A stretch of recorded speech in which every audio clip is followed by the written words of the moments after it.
gudoomiyaha gobolka Banaadir ahna duqa magaalada Muqdisho mudane Cumar Maxamuud Maxamed Cumar Filish ayaa maanta dib ugu wareejiyay muwaadin Soomaaliyeed oo lagu magacaabo Sheekh Abuukar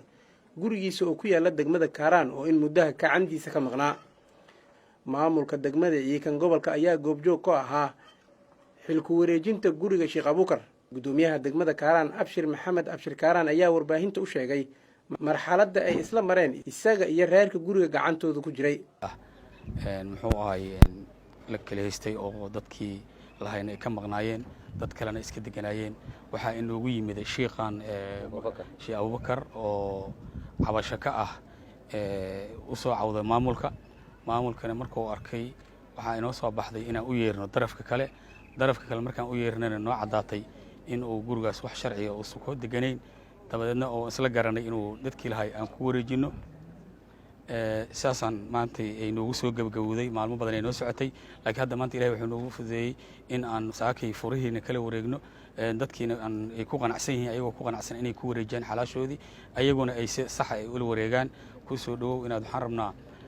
Sheekh Abuukar oo ah wakiilka milkiilaha guriga lagu wareejiyay ayaa isna dhankiisa u mahad celiyay maamulka gobolka Banaadir iyo kan degmada Kaaraan maadaama gurigiisa muddo sanadaha kadib dib loogu soo celiyay. alxamdulillah walaaleel ma hadona Ilaahay baa iska leh oo hawshan maanta aan qabanay Ilaahay noo fududeeyay ma haddan Ilaahay baa iska leh alxamdulillah iyo dadaalkay bixiyeen walaalahayga maamulka gobolka Banaadir iyo gudoomiyaha gobolka Banaadir Cumar Finish horta macdiisan idin sheega meeshii loo dhig warka ma imaanay kala bax waay kala bax hadii ma qashid Cumar Finish Allah macna kalaam Finish waa dhamaaday waay dulmigii waa dhamaaday xaqiya soo daahir waay waqul jaa al-haq wa dhahara al-batil sidoo kale waxa sharaf weyn ah gudoomiyaha degmada gobolka degmada Kaaraan Abshir asagana Abshir Kaaraan magacaan isagoo yar ah u baxay cayaar ma aha magacii masiibo maalnay baxda Allah Kaaraan isagoo yar ah u baxay laana gudoomiye Kaaraan asnaqa doono Ilaahay u xukumay alxamdulillah waan ugu mahadsanaa iyo waxaan kale meeshan mahad ugu jeednaa waaxda Cabdiraxmaan xoog yare iyo dadaalka iyo walaalkayga macow ma sha Allah ta'ala iyo sidoo kale waxaan meeshan u sheegaya ragii waxna la qabteen wallahi habeen iimaan la fikirayeen. Gudoomiyaha gobolka Banaadir ahna duqa magaalada Muqdisho mudane Cumar Maxamuud Maxamed Cumar Filish ayaa ballan qaaday in shacabka Soomaaliyeed haddii ay jiraan in laga haysto guryo ay lahaayeen dib loogu celin doono waase haddii maamulka gobolka ay xiriir ay la soo sameeyaan. waxaan rabaa halka inaan uga baaq uga jeediyo dhammaan ummadda Soomaaliyeed mataqaanaa degan ama haysta hanti ayaan lahayn gaar ahaan kuwa gobolka Banaadir gudihiisa ah inay cid walba